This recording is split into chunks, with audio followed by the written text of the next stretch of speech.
Imagine a republic, fractured and bleeding, torn apart by ambition, betrayal, and civil war. And yet, from the ashes, rises an empire that will shape the world for centuries. This is not just the story of Rome. It's the story of reinvention, of power redefined, of legacy forged in marble and blood. Welcome to Reclaiming an Empire, the Rise of Rome. This is the Empire of the Ink. The morning sun cast long shadows across the Forum Romanum as the Senate convened on the Ides of March, 44 BC, unaware that the ancient republic they served was drawing its final breaths. The marble columns that had witnessed 5 centuries of senatorial debate stood as mute witnesses to an institution that had already died in spirit, even as its rituals continued with hollow magnificence. The men who gathered in those hallowed halls still wore the togas of republican virtue, still invoked the memory of Cincinnatus and Scipio, yet they were mourning a corpse that none had the courage to bury. The Roman Republic that Julius Caesar would leave bleeding on the Senate floor had been dying for more than a century, consumed not by foreign invasion, but by the internal contradictions that prosperity and empire had created. The system of governance that had emerged from the struggle between patricians and plebeians, refined through centuries of territorial expansion and constitutional innovation, had been designed for a city-state governing the Italian peninsula. It was catastrophically inadequate for administering an empire that stretched from the Atlantic to the Euphrates, from the Rhine to the Sahara. The fundamental problem was simple, yet insoluble within the existing framework. The Senate, that assembly of aristocratic families whose authority derived from tradition rather than constitutional mandate, had managed Rome's transformation from regional power to Mediterranean hegemon through a combination of military genius, diplomatic flexibility, and institutional adaptability. Yet success had created conditions that undermined the very foundations of senatorial authority. The conquest of Greece, Asia Minor, Syria, and Egypt had flooded Rome with wealth on a scale that previous generations could never have imagined.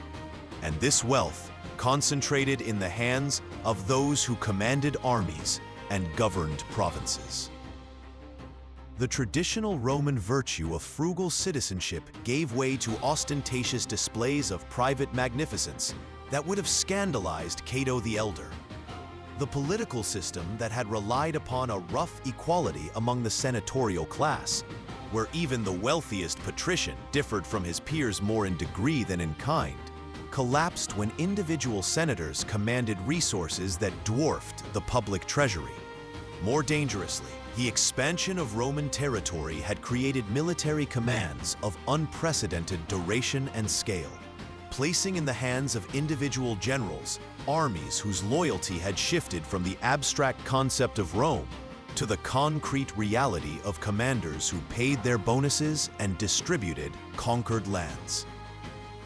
The transformation began not with Caesar, but with his predecessors, those men of extraordinary ability and ambition who recognized that the Republic's institutions no longer matched the empire's requirements and sought to reshape them through force. Gaius Marius, the 7-time consul who saved Rome from the Germanic invasions of the late 2nd century BC, revolutionized Roman military organization by recruiting soldiers from the landless poor rather than the property-owning classes that had traditionally filled the legions.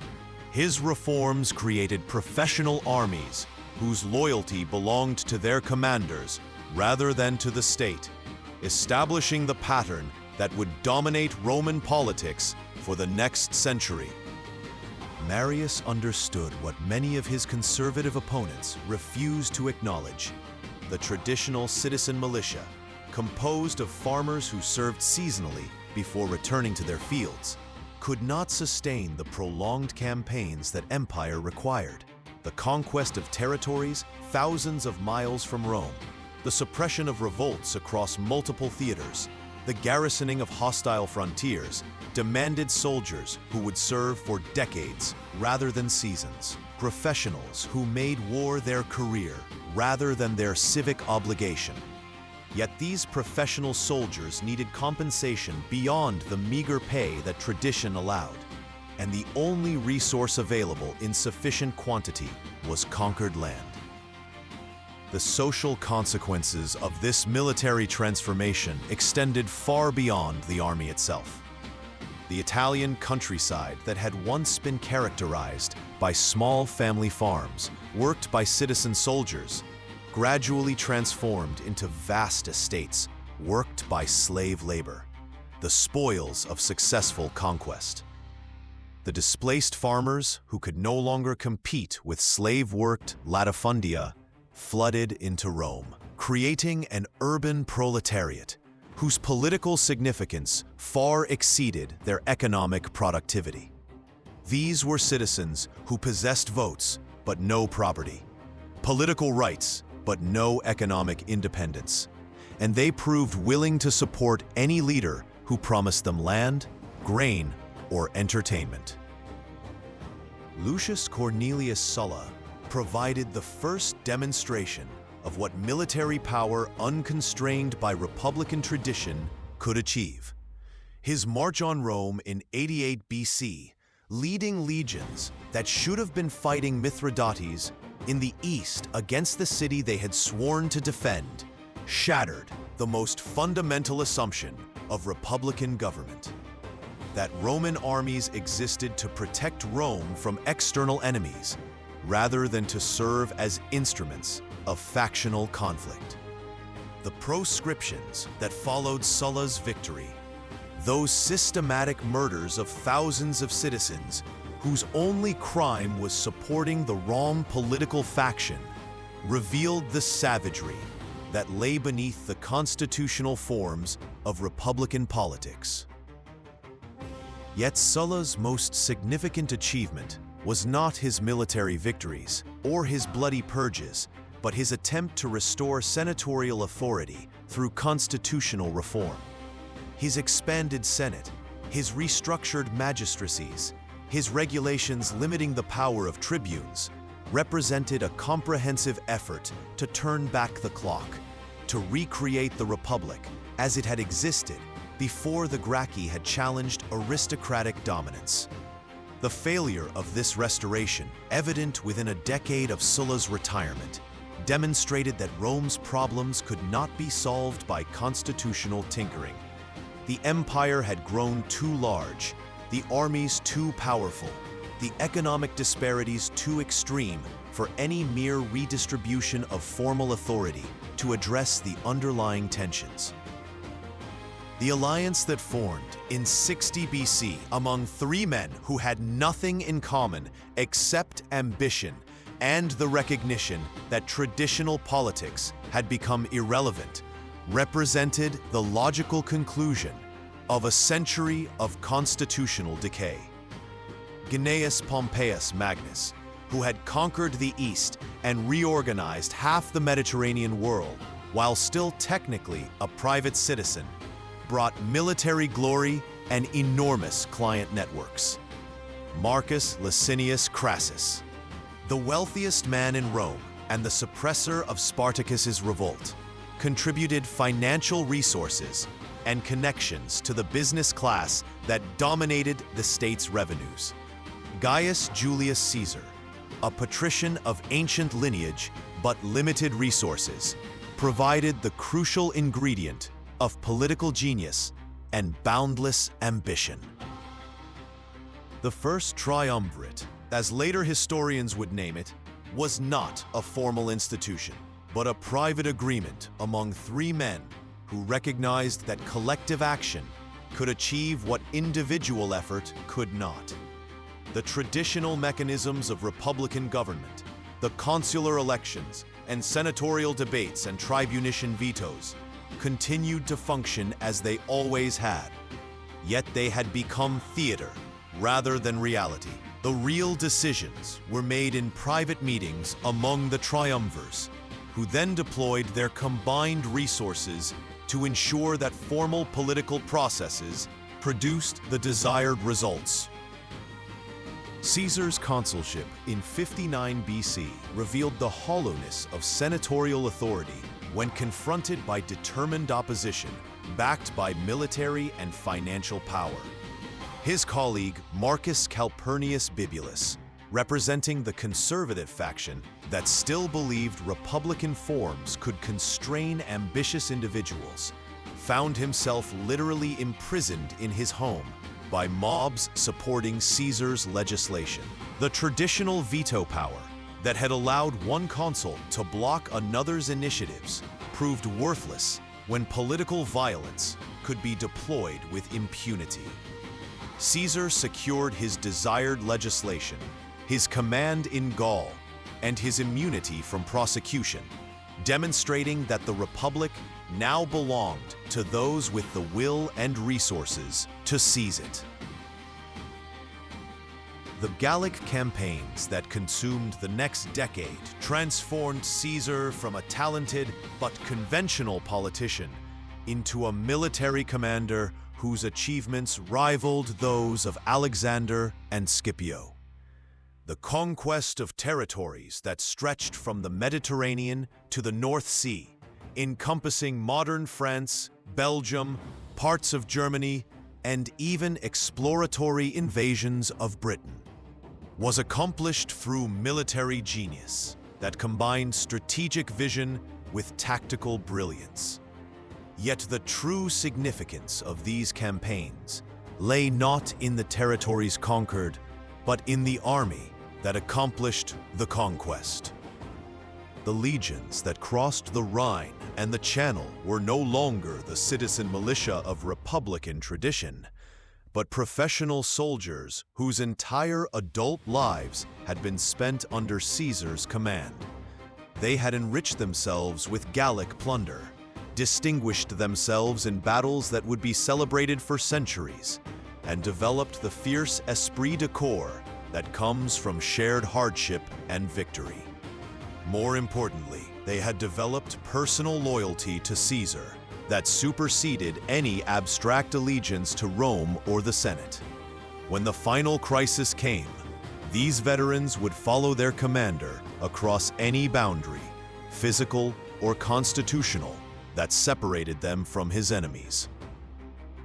The decade that witnessed Caesar's Gallic triumph also destroyed the political arrangement that had made those conquests possible.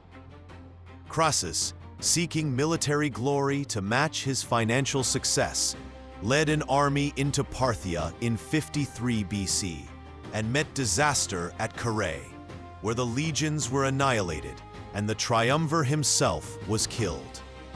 Julia, Caesar's daughter and Pompey's wife, died in childbirth the same year, severing the family connection that had maintained at least the appearance of friendship between the two remaining triumvirs. The personal ties and mutual interests that had held the alliance together dissolved, leaving Caesar in Gaul with his veteran legions, while Pompey in Rome commanded the institutional authority of the Senate and the Republic. The conservative faction that had never reconciled itself to Caesar's rise saw in Pompey the instrument through which traditional authority might be reasserted. They offered him supreme military command, control of the state's resources, and immunity from prosecution for his own constitutional irregularities in exchange for his opposition to Caesar. Pompey, whether from principle or calculation, accepted their terms and positioned himself as the defender of senatorial prerogatives against Caesar's ambitions. The stage was set for a civil war that would determine not merely who controlled Rome, but whether the Republic itself would survive. letters that flew between Rome and Gaul during the final months of 50 and early 49 BC, reveal the diplomatic maneuvering that preceded open warfare. Caesar demanded the right to stand for consul in absentia, which would have maintained his immunity from prosecution, while allowing him to transition from military to civil authority. The Senate, guided by his enemies and supported by Pompey, insisted that he surrender his command and return to Rome as a private citizen, where he would immediately face charges for his actions during his consulship a decade earlier. Both positions were constitutionally defensible, yet both sides understood that constitutional arguments were mere pretexts for a struggle that would be decided by force. The night of January 10th, 49 BC found Caesar encamped with the 13th Legion near the Rubicon River, the boundary between his province of Cisalpine Gaul and Italy proper, which no general was permitted to cross with armed forces without senatorial authorization. The ancient sources preserve different versions of his thoughts during those final hours before decision, yet all agree on the essential drama of the moment. Before him lay Italy undefended, Rome unprepared, and his enemies confident that he would not dare violate the most sacred prohibition of republican law. Behind him lay a decade of military achievement, an army that would follow him anywhere, and the certain knowledge that submission meant political destruction and probable death. The crossing itself was accomplished with characteristic swiftness and decision. By dawn, the 13th Legion had marched across the narrow stream and taken position on Italian soil, transforming Caesar from proconsul of Gaul into enemy of the state. The famous phrase attributed to him at this moment, "Alea iacta est," the die is cast, captured the irrevocable nature of his decision. There would be no negotiation, no compromise, no peaceful resolution. The civil war that Sulla had initiated half a century earlier would now be fought to its logical conclusion, and the republic that both sides claimed to defend would be the ultimate casualty. The campaign that followed demonstrated Caesar's genius for strategic calculation and operational speed. Rather than advancing cautiously, securing his position and building overwhelming force, he drove directly toward Rome with his single legion, counting on shock and momentum to paralyze organized resistance. His gamble proved correct beyond his most optimistic projections. The senatorial forces in Italy, caught unprepared and commanded by leaders who had never anticipated that Caesar would actually dare cross the Rubicon, collapsed without significant resistance. Pompey, recognizing that he could not defend Italy against Caesar's veterans with the untrained levies available in Rome, made the strategically sound but politically catastrophic decision to evacuate the peninsula entirely. His withdrawal to Greece, accompanied by the consuls and most of the Senate, transformed what might have been a military confrontation into a symbolic victory for Caesar. The capital of the world stood empty before him, its treasury available for his use, its population relieved that the expected bloodbath had not materialized. Within weeks of crossing the Rubicon, Caesar controlled all of Italy without having fought a major battle. Yet the war was far from over. Pompey's strategy, as it gradually became apparent, was to use his control of the sea and the East's resources to assemble an army that would dwarf Caesar's forces and then crush the rebellion through overwhelming numerical superiority.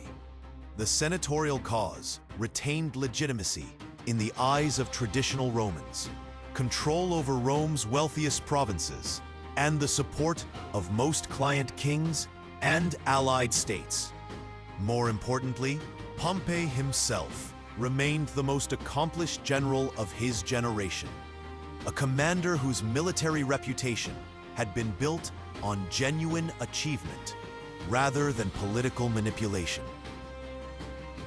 The campaigns that consumed the next 4 years carried Roman legions from Spain to Greece, from Egypt to Africa, producing battles that would be studied by military academics for millennia. Ilerda, Dyrrachium, Pharsalus, Thapsus, Munda. Each engagement revealed different aspects of Caesar's military genius, while demonstrating the savage determination of the senatorial resistance. The conservative faction that fought under Pompey's banner, and then, after his assassination in Egypt under various senatorial commanders, represented more than personal ambition or factional interest. They embodied a genuine belief that Caesar's victory would mean the death of the Republic and the establishment of monarchy, and they were willing to fight to the last man rather than accept such an outcome. Pharsalus, fought on the plains of Thessaly in August 48 BC, marked the decisive military confrontation of the Civil War. Pompey, commanding an army nearly twice the size of Caesar's force and holding a strong defensive position, initially refused battle, recognizing that time favored his position while depleting Caesar's resources. Yet the pressure from senatorial allies who doubted his commitment and the desire to end the war with a single decisive blow finally pushed him to accept combat on terms that favored his opponent's tactical genius. The battle itself demonstrated why Caesar had conquered Gaul and why Pompey, despite his earlier successes, could not match him in direct confrontation. When Pompey attempted to turn Caesar's right flank with his cavalry superiority, he discovered that Caesar had positioned veteran infantry cohorts specifically to counter this maneuver. The cavalry was routed, the flank attack collapsed, and Caesar's disciplined counteroffensive shattered Pompey's larger army with losses that exceeded 15,000 men. Pompey himself fled the field, abandoned his camp, and eventually sought refuge in Egypt, where the boy king Ptolemy XIII, calculating that Caesar's favor was worth more than Pompey's friendship, ordered his murder. The years that followed Pharsalus saw Caesar grappling with a problem that military victory alone could not solve: how to govern an empire while maintaining the fiction that the Republic still existed. His dictatorship, repeatedly renewed and eventually made perpetual in 44 BC, provided the formal authority necessary for decisive action. Yet it violated every principle of republican government. The Roman constitution, such as it was, had always assumed that power would be distributed among multiple magistrates, whose terms were limited and whose authority was checked by colleagues and successors. Caesar's concentration of authority in a single person for an indefinite period contradicted the most fundamental assumptions of the system. Yet the alternative was equally unacceptable. The traditional republic, with its annual magistracies and collective decision-making, had proven incapable of governing an empire that required consistent policy across vast distances and rapid responses to emerging crises. The decade of civil war had demonstrated that distributed authority without effective coordination produced paralysis and faction rather than stable governance. Caesar understood, as his assassins never would, that the choice was not between monarchy and republic, but between effective government under personal authority and chaotic governance under collective incompetence. The reforms that Caesar implemented during his final years revealed his vision for transforming Roman institutions while preserving their outward forms. The expansion of the Senate to include representatives from the provinces acknowledged that Rome now governed an empire rather than a city-state. The reform of the calendar, creating the Julian calendar, that with minor modifications would be used for the next 16 centuries, demonstrated his understanding that effective administration required standardized systems. The settlement of veterans in colonies throughout the empire addressed the social problem that had destroyed the Republic, while creating loyal populations in strategic locations. Most controversially, Caesar began planning campaigns that would extend Roman authority beyond the existing frontiers, preparing invasions of Parthia and Dacia that would complete the conquest of the ancient world.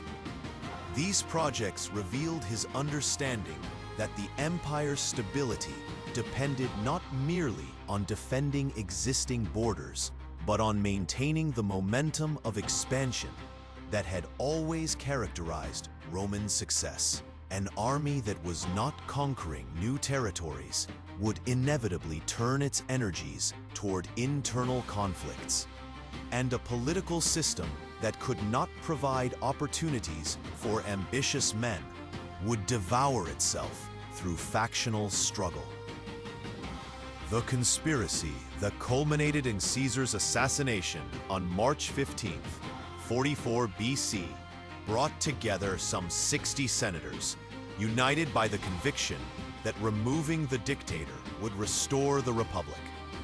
Led by Marcus Junius Brutus and Gaius Cassius Longinus, men whose republican credentials seemed impeccable, the conspirators represented the last gasp of senatorial authority against the reality of imperial governance.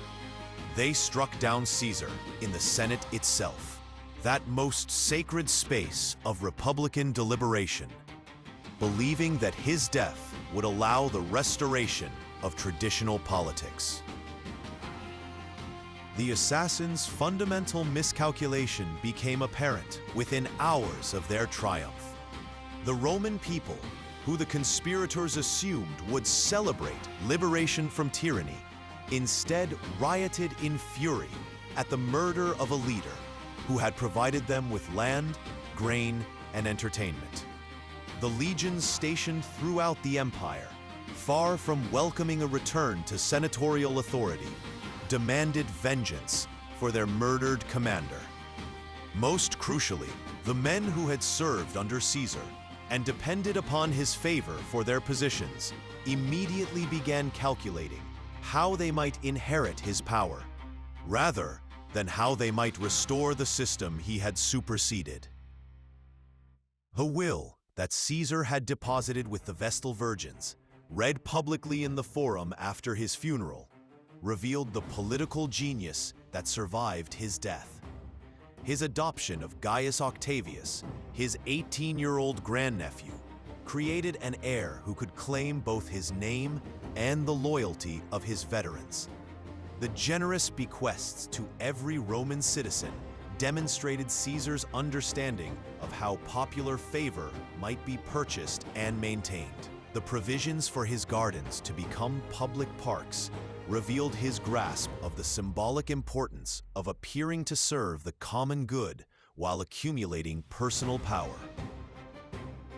The 13 years of civil war that followed Caesar's assassination, consuming the Mediterranean world in violence that dwarfed even the earlier conflicts, proved beyond question that the Republic was dead.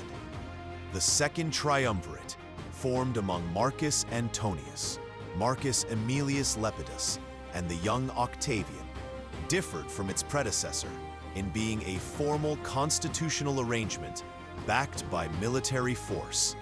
The proscriptions that marked its establishment, resulting in the deaths of perhaps 300 senators and 2,000 equestrians, exceeded even Sulla's purges in their systematic savagery. The Battle of Philippi in 42 BC, where the combined forces of the triumvirs defeated Brutus and Cassius, eliminated the last remnants of organized republican resistance. Yet the triumvirate itself could not survive the logic that had destroyed the republic. Three men sharing supreme power was inherently unstable, and the tensions between Antony and Octavian gradually consumed the attention and resources of both leaders. Lepidus was pushed aside, relegated to the meaningless position of Pontifex Maximus, while his provinces and legions were redistributed between his former colleagues. Antony's involvement with Cleopatra, Queen of Egypt, provided Octavian with the propaganda necessary to transform a civil war between Roman commanders into a patriotic struggle against foreign influence. The confrontation at Actium on September 2nd, 31 BC, marked the culmination of a century of civil conflict and constitutional decay. The naval battle, fought off the western coast of Greece, pitted Octavian's fleet, commanded by his brilliant admiral Marcus Vipsanius Agrippa, against the combined forces of Antony and Cleopatra. The engagement itself was less decisive than the psychological collapse that accompanied it. When Cleopatra's squadron withdrew from the battle line, Antony followed her, abandoning his fleet and army to their fate. The symbolic significance of this desertion exceeded its military consequences, providing Octavian with proof that his rival had subordinated Roman interests to personal passion. The suicides of Antony and Cleopatra in Alexandria the following year removed the last obstacles to Octavian's supremacy. At 32 years of age, the adopted son of Julius Caesar stood as the undisputed master of the Roman world, commanding legions that had never known defeat and controlling resources that exceeded those of any previous ruler in Western history. The question that confronted him was the same that had faced Caesar: how to exercise supreme power while maintaining the forms of republican government that remained emotionally and ideologically significant to the Roman elite.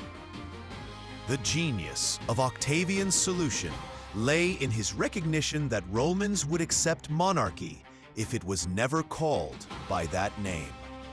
His careful restoration of republican institutions, returning authority to the Senate and the traditional magistracies, created the illusion that constitutional government had been revived. His assumption of the name Augustus, with its religious rather than political connotations, suggested divine favor rather than temporal power. His title of princeps, first citizen rather than king, implied equality with his peers rather than supremacy over them. Yet beneath these constitutional fictions lay the reality of absolute power exercised through control of the military, manipulation of public opinion, and systematic elimination of potential rivals. The Praetorian Guard, stationed in Rome itself for the first time, ensured that no would-be assassins could repeat the Ides of March. The network of client relationships that Augustus cultivated throughout the provinces created personal loyalty that superseded institutional allegiance. The use of poetry, architecture, and public ceremony to create an image of restored peace and prosperity after a century of civil war made opposition to his rule appear unpatriotic rather than principled.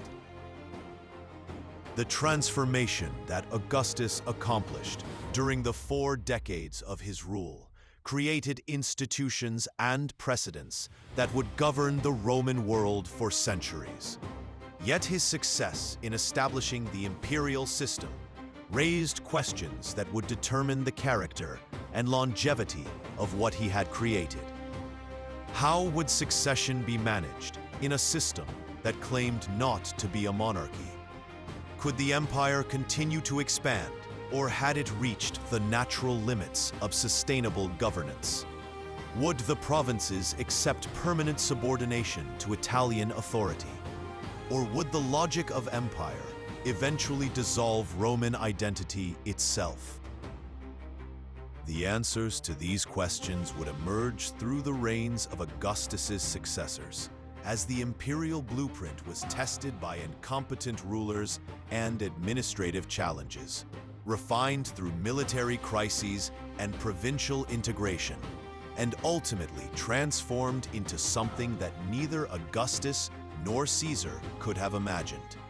The empire that began as a solution to the Republic's failure would itself evolve into new forms, adapting to changed circumstances while maintaining the fundamental insight that had made it possible.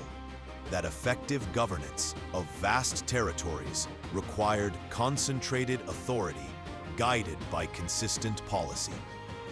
The story of how this occurred, how the empire that Augustus created survived the madness of Caligula and the incompetence of Claudius, how it absorbed entire populations and transformed them into Romans, how it developed administrative mechanisms that would be studied and imitated by every subsequent empire in Western history, reveals the true genius of Rome's transformation. The crossing of the Rubicon had destroyed the Republic, but it had also opened possibilities that 5 centuries of senatorial government had never imagined. The question was no longer whether Rome would have an emperor, but what kind of empire that emperor would govern, and for how long Roman power would shape the destiny of the Western world. The Senate meeting of January 13th, 27 BC began with elaborate ceremony and careful choreography. Every gesture calculated to suggest that the Roman Republic was being restored after decades of civil war and dictatorial rule. Augustus, still known publicly by his birth name of Octavian, rose to address the assembled senators with the measured tones of a man burdened by duty rather than elevated by ambition. He announced his intention to surrender all extraordinary powers that had been granted during the emergency of civil conflict, to return authority to the Senate and people of Rome, to restore the constitutional arrangements that had governed the Republic for 5 centuries. The theatrical quality of this moment was apparent to every participant. The senators who rose to protest this retirement, who insisted that Augustus must continue to bear the burden of supreme authority for the sake of stability and security, had been carefully prepared for their roles. The compromise that emerged after hours of ostensible negotiation had been predetermined in private consultations weeks earlier. Augustus would retain command of the provinces where legions were stationed, control over military appointments, and authority to intervene in any matter affecting the security of the state. The Senate would exercise formal sovereignty over peaceful provinces and traditional administrative matters, preserving the appearance of republican governance while acknowledging the reality of imperial power. The genius of this arrangement lay not in its novelty, but in its recognition of Roman psychology. The senators who voted to grant Augustus his extraordinary position could tell themselves that they had preserved the Republic by maintaining its constitutional forms. The Roman people, exhausted by a century of civil war and grateful for the peace that Augustus had imposed, welcomed a system that provided stable governance while respecting traditional institutions. Even those who recognized the fundamentally monarchical character of the new order understood that open acknowledgement of this reality would undermine the legitimacy upon which it rested. The title Augustus itself exemplified this careful manipulation of symbols and terminology. Unlike Caesar's dictatorship, which had explicitly claimed supreme authority, Augustus suggested religious sanctity rather than political power. The name invoked the auguries by which Romans had traditionally sought divine guidance, implying that the gods themselves had blessed his rule.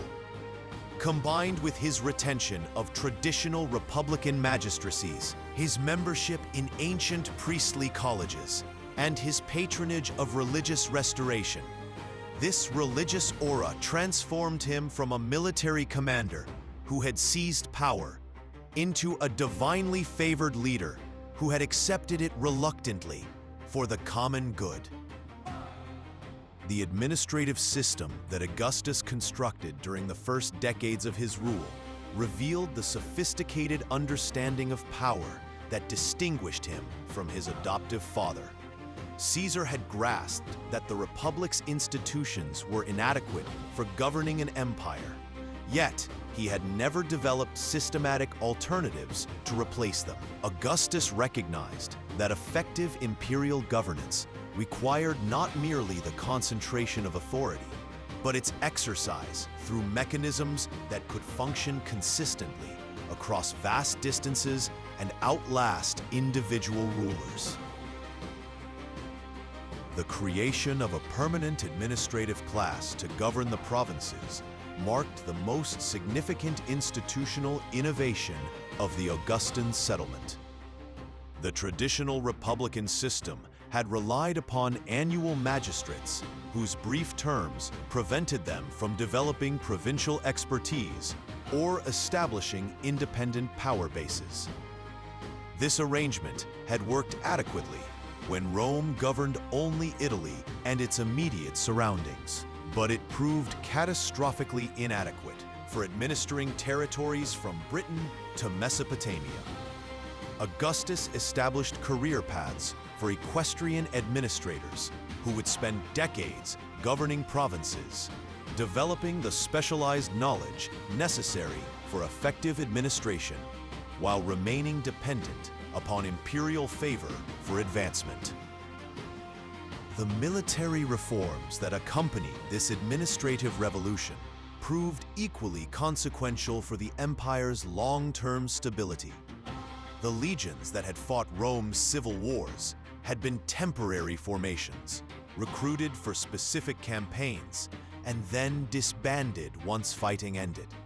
Their veterans settled on confiscated lands whose previous owners became permanent enemies of the regime. Augustus transformed this chaotic system into a professional standing army with fixed terms of service, regular pay, and guaranteed retirement benefits funded by a dedicated treasury.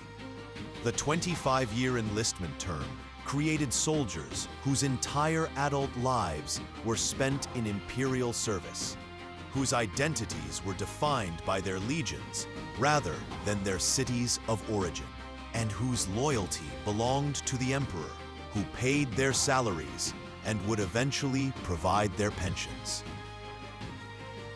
The strategic deployment of these legions revealed Augustus's understanding that military power must be positioned to deter external threats while preventing internal challenges to imperial authority. The concentration of forces along the Rhine and Danube frontiers created defensive lines that could contain Germanic and Dacian pressure while keeping the bulk of Roman military strength far from Italy itself. The rotation of commanders through different provinces prevented any general from building the kind of personal relationship with his troops that had enabled the civil wars of the previous century. The establishment of the Praetorian Guard in Rome provided a force loyal specifically to the emperor, capable of intimidating potential rivals while remaining too small to threaten the provincial armies if they united against imperial authority.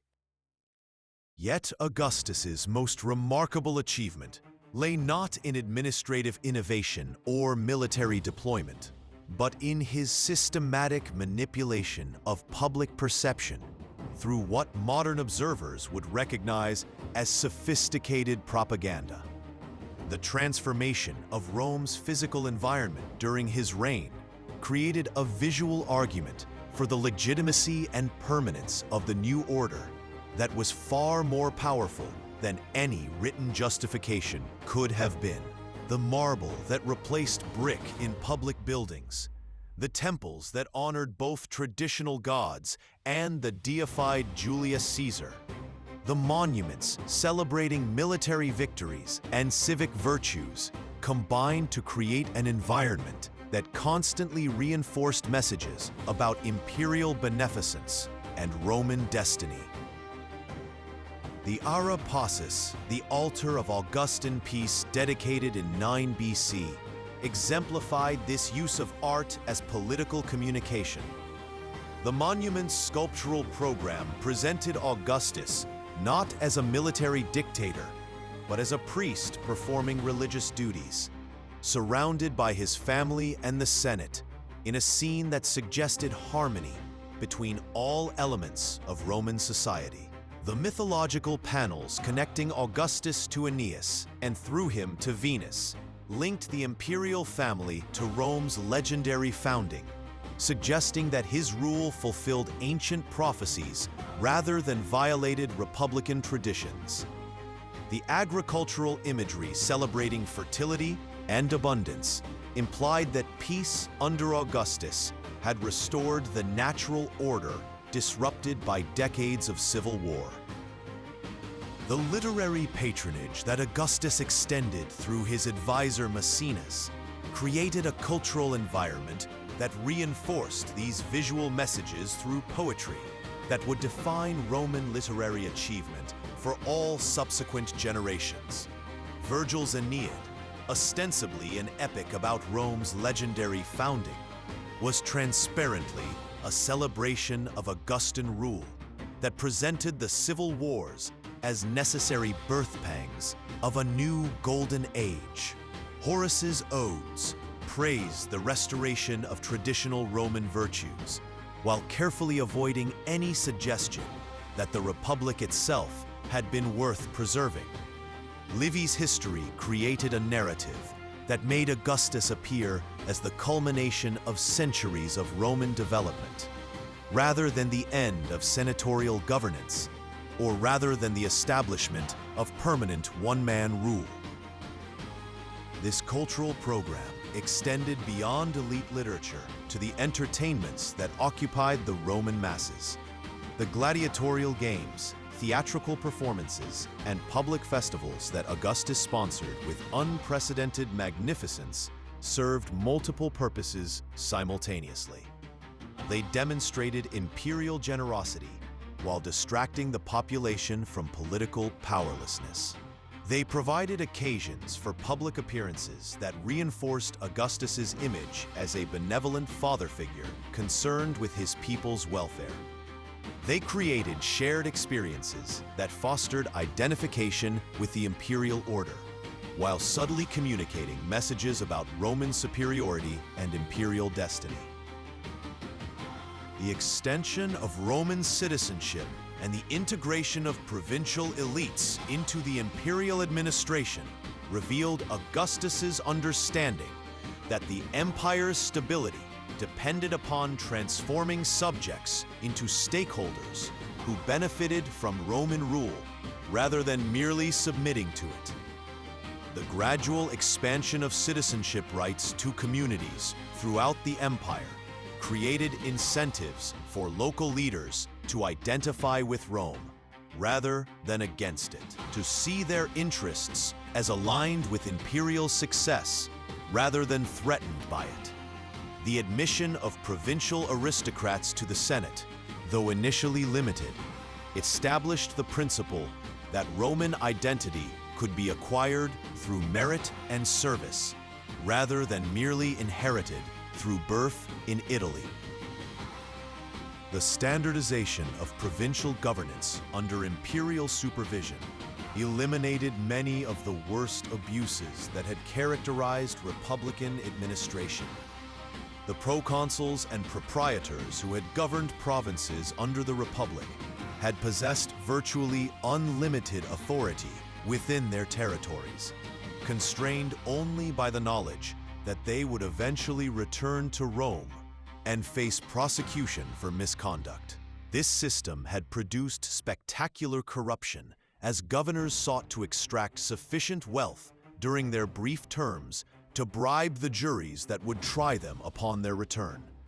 Augustus's salaried administrators, subject to direct imperial supervision and dependent upon continued imperial favor for career advancement, had far greater incentive to govern competently and far less opportunity to engage in massive corruption. The infrastructure projects that the empire undertook during the Augustan period and continued through subsequent reigns created physical connections that bound the provinces to Rome while providing tangible evidence of the benefits of imperial rule. The road network that eventually extended for 50,000 miles facilitated military movements and administrative communications while enabling commerce that enriched both Italy and the provinces. The aqueducts that provided fresh water to cities throughout the empire demonstrated engineering capabilities that local communities could never have achieved independently. The ports, bridges, and fortifications that Roman resources constructed served military purposes, while providing public goods that improved living standards for millions of provincial subjects. Perhaps most significantly, the legal reforms that gradually extended Roman law throughout the empire created frameworks for dispute resolution and commercial interaction that transcended local customs and particularistic traditions. The Jus Gentium, the law of nations that Roman jurists developed to govern interactions between citizens and non-citizens, provided universal principles that could be applied consistently across diverse populations. The recognition of local courts and legal traditions within this larger framework allowed for cultural variation while ensuring that fundamental disputes could be appealed to imperial authority. This legal integration proved more durable than military conquest in creating lasting attachment to Roman rule. The fundamental weakness of the Augustan settlement revealed itself most clearly in the problem of succession. The constitutional fiction that Augustus held authority through republican magistracies rather than monarchical power meant that no formal mechanism existed for transferring his position to a successor. The emperor who claimed to have restored the republic could not openly designate an heir without admitting that he had in fact established a monarchy. Yet the concentration of power that he had achieved meant that his death without a clear successor would inevitably produce civil war as rival claimants fought for supremacy. Augustus's solution to this dilemma demonstrated both his political sophistication and the limits of constitutional manipulation. Through a combination of adoptions, marriages, shared consulships, and grants of tribunician power, he gradually elevated potential successors while maintaining the fiction that these were conventional republican honors rather than designations of imperial heirs. The problem was that his preferred successors kept dying. Marcellus, his nephew and son-in-law, died in 23 BC. Agrippa, his closest advisor and son-in-law, died in 12 BC. Gaius and Lucius Caesar, his adopted sons and designated heirs, died in 4 and 2 AD, respectively. The eventual succession of Tiberius in 14 AD occurred more by elimination than by design. Augustus had adopted Tiberius, his stepson, through his marriage to Livia, only after the deaths of his preferred heirs left no alternative. The new emperor possessed considerable military and administrative experience, having commanded armies in Germany and governed numerous provinces. Yet he lacked the political skills and personal warmth that had enabled Augustus to make monarchy acceptable to republican sensibilities.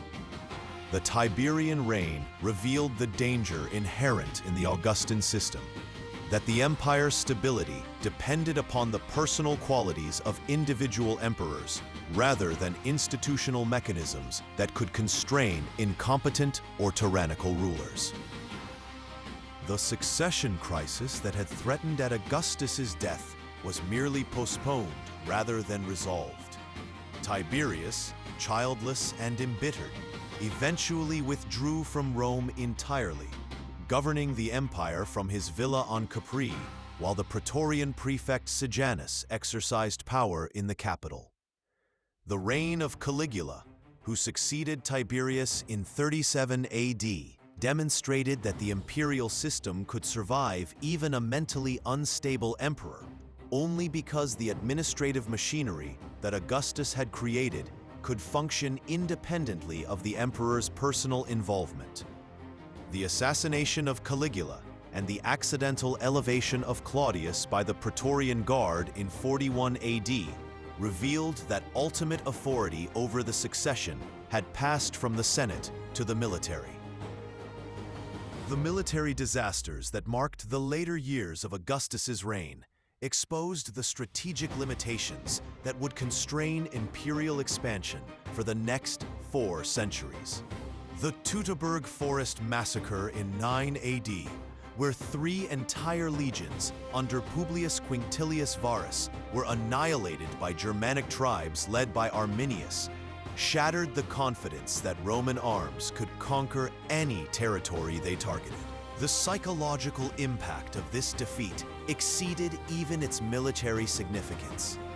The loss of 1/10 of the entire Roman army in a single campaign demonstrated that certain frontiers could not be profitably extended, that some barbarian populations could not be conquered or Romanized, that the empire had reached natural limits beyond which further expansion would consume more resources than it generated. Augustus's dying advice to his successor, recommending that the empire's boundaries not be extended beyond their current limits, represented a fundamental strategic reassessment forced by the recognition that unlimited expansion was neither possible nor desirable. The empire that emerged from this realization was fundamentally different from the republic that had preceded it. Republican Rome had been defined by constant expansion, each generation of commanders seeking glory through new conquests, each successful campaign generating resources and momentum for the next. The imperial system that Augustus created was predicated on consolidation rather than expansion, defense rather than conquest, the efficient administration of existing territories rather than the acquisition of new ones. This strategic reorientation had profound consequences for the character of Roman civilization. The military, that had been an instrument of expansion, became primarily a defensive force charged with maintaining existing boundaries. The administrative system, that had been designed to extract resources from conquered territories, evolved into mechanisms for developing provincial economies and integrating diverse populations. The ideology that had celebrated military glory and territorial conquest gradually transformed into one that emphasized peace, prosperity, and the benefits of Roman rule for subject populations. Yet this defensive posture created its own vulnerabilities. The frontiers that stretched for thousands of miles, from the Atlantic to the Euphrates, required the permanent deployment of massive military forces whose cost consumed a substantial portion of imperial revenues. The barbarian populations beyond these frontiers gradually became more sophisticated and organized through contact with Roman civilization, increasing their military capabilities while maintaining their independence. The very success of the Pax Romana in promoting economic development and population growth in the provinces created urbanized, wealthy populations that were both essential to imperial prosperity and vulnerable to disruption from external threats. The most profound consequence of Augustus's settlement emerged gradually over the centuries that followed: the transformation of what it meant to be Roman. The Republic had been defined by the sharp distinction between citizens and non-citizens, Romans and provincials, conquerors and conquered. The empire that Augustus created gradually dissolved these distinctions as citizenship expanded. Provincial elites entered the Senate, and even emperors emerged from families that would have been considered foreign in earlier generations. The reign of Trajan, 98 to 117 AD, the first emperor born outside Italy, marked a symbolic watershed in this process. His Spanish origin, which would have disqualified him from serious political consideration under the Republic, proved irrelevant in an empire where administrative competence and military success mattered more than ancestral background. The expansion of the Senate to include representatives from Gaul, Spain, Africa, and the eastern provinces transformed it from an Italian institution governing an empire into a genuinely imperial body representing diverse populations united by common loyalty to Rome.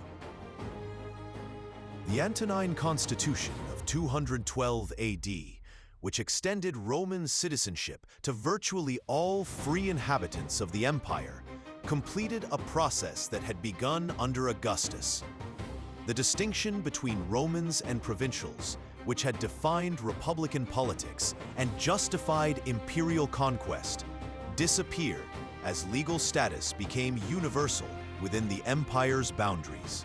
This transformation represented both the triumph and the exhaustion of the Roman idea. Rome had successfully absorbed and integrated diverse populations to an extent unmatched by any previous empire.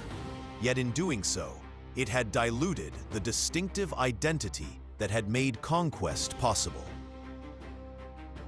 The cultural synthesis that emerged from this process created a civilization that was neither purely Roman nor simply a collection of subject populations, but something genuinely new.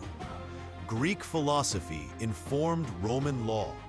Eastern religious practices coexisted with traditional Roman cults. Barbarian military techniques were incorporated into legion tactics, and provincial artistic traditions influenced metropolitan tastes. The result was a Mediterranean civilization united by common language, law, and administrative structures, while maintaining regional variations that reflected local traditions and circumstances. The emergence of Christianity within the empire posed a challenge that revealed both the strength and the limitations of the system that Augustus had created. The new religion's refusal to participate in emperor worship, its exclusive monotheism, and its appeal to slaves and urban poor created conflicts with the imperial ideology that had justified Roman rule. The periodic persecutions that Christian communities endured during the first 3 centuries of the empire's existence demonstrated the regime's determination to suppress movements that appeared to threaten social stability or political loyalty. Yet Christianity's eventual triumph under Constantine in the 4th century revealed that the empire's ideological flexibility exceeded even its own recognition. The same administrative structures that had been used to persecute Christians could be deployed to support them once imperial policy changed. The same propaganda techniques that had promoted emperor worship could be adapted to celebrate Christian orthodoxy. The same legal frameworks that had defined citizenship and governed provincial administration could be reinterpreted to reflect Christian moral principles. The empire that had been created to preserve traditional Roman values proved capable of transforming itself to accommodate a religion that contradicted those values in fundamental ways. The conversion of the empire to Christianity represented the culmination of the process that Augustus had initiated. The rigid distinction between Roman and barbarian, citizen and subject, conqueror and conquered, that had characterized the Republic had given way to a universal empire, united by common religion and law, rather than shared ancestry and tradition. The system that had begun as a solution to the Republic's failure to govern an empire had evolved into something that neither Augustus nor Caesar could have imagined. A framework that could absorb and integrate entire civilizations while maintaining institutional continuity across centuries of transformation. Yet the very success of Roman integration and expansion created the conditions for the empire's eventual fragmentation. The economic prosperity that peace and stability enabled produced population growth that strained available resources. The urbanization that accompanied development concentrated populations in cities vulnerable to epidemic disease and supply disruptions. The extension of citizenship to provincial populations reduced the advantages that had once motivated loyalty to Rome. The defensive military posture that Augustus had established became increasingly difficult to maintain as barbarian pressure intensified and internal resources declined. The 3rd century crisis that nearly destroyed the empire revealed the fundamental instability inherent in a system that concentrated supreme authority in a single individual without establishing reliable succession mechanisms. The 50-year period from 235 to 284 AD witnessed over 50 claimants to imperial authority, most of whom died violently after brief reigns. The simultaneous pressure from Germanic tribes along the Rhine and Danube, Persian armies in the east, and internal revolts in virtually every province demonstrated that the defensive system that had worked adequately for 2 centuries was no longer sufficient. The reforms of Diocletian and Constantine in the late 3rd and early 4th centuries transformed the empire again, creating administrative structures that could survive the loss of individual territories while maintaining Roman identity and continuity. The division of the empire into eastern and western halves, the multiplication of emperors and administrative layers, but transformation of the military from a citizen army into a force increasingly composed of barbarian federates represented adaptations to changed circumstances that preserved essential features of the Augustan settlement, while acknowledging that the unified empire he had created could no longer be governed from a single center.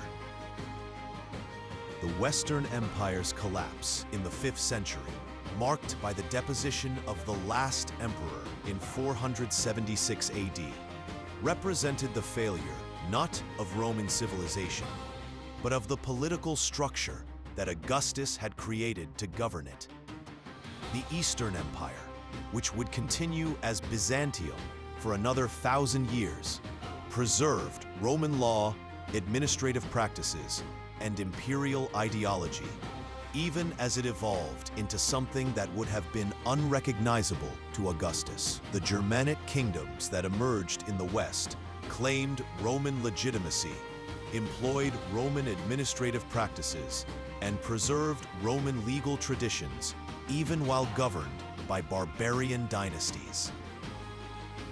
The legacy of Rome's transformation from republic to empire extends far beyond the chronological limits of ancient history. The constitutional forms that Augustus developed to disguise monarchy as restored republicanism have been studied and imitated by every subsequent regime that sought to concentrate power while maintaining democratic legitimacy. The administrative innovations that enabled effective governance of vast territories provided models for imperial systems from Byzantium to modern bureaucracies. The legal frameworks that integrated diverse populations under common law influenced the development of Western legal tradition through the Middle Ages and beyond. Most profoundly, the Roman experience demonstrated that political transformation is possible, that fractured systems can be reimagined into lasting institutions, that crisis can be converted into opportunity through vision and determination. The republic that collapsed in the civil wars of the 1st century BC had proven inadequate for governing an empire. Yet its replacement was not inevitable. Different leaders making different choices could have produced very different outcomes. The empire that emerged was the result of decisions made by individuals operating under constraints and pursuing goals that reflected both personal ambition and genuine concern for public welfare. The question that Augustus answered, whether an empire could be governed effectively while preserving some connection to republican traditions, has remained relevant for every subsequent civilization that has confronted the tension between concentrated authority and distributed power. The answer he provided, that constitutional forms could be preserved while transforming their substance, that monarchical power could be exercised through republican institutions, that stability could be achieved through systematic manipulation of symbols and structures, has influenced political thought and practice for 2 millennia. Yet the ultimate significance of Rome's transformation lies not in the specific solutions that Augustus devised, but in the demonstration that political systems can be fundamentally reimagined when circumstances demand it. The crossing of the Rubicon destroyed the Republic, but it also opened possibilities that republican institutions had never permitted. The empire that emerged was more durable, more inclusive, and more adaptable than the system it replaced, surviving for centuries in the West and for a millennium in the East. The blueprint that Augustus created for transforming crisis into opportunity, for building lasting institutions from revolutionary upheaval, remains relevant wherever humans confront the challenge of governing complex societies through turbulent times.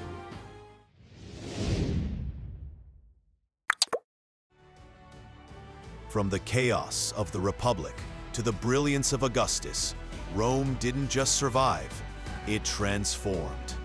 Its rise is a masterclass in strategy, resilience, and the art of power. If this journey moved you, challenged you, or sparked your curiosity, subscribe and join us as we continue to explore the empires that shaped our world. Thank you for watching, and welcome to the Empire.